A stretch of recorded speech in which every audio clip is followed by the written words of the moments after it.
Buonasera e ben ritrovati con il TG Flash di New Sicilia. Di seguito i titoli più importanti del pomeriggio.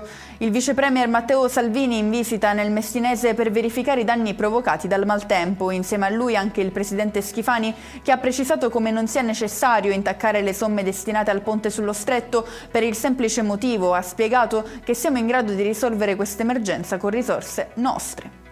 A far fronte alle criticità subentrate in seguito al ciclone Harry è anche l'Università di Catania, che ha annunciato il versamento di un contributo dal valore di 1.000 euro per tutti quegli studenti iscritti all'anno accademico 2025-2026 che hanno subito danni diretti a causa dei recenti fenomeni meteorologici.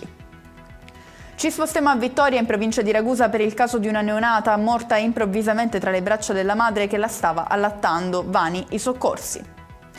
Fermato dagli agenti di polizia il presunto autore dell'omicidio di Vito La Puma, allevatore 73enne ucciso a metà gennaio nelle campagne di Partinico, nel Palermitano. Si tratta dell'agricoltore Francesco Lo Iacono, 43 anni, tuttora dichiaratosi innocente.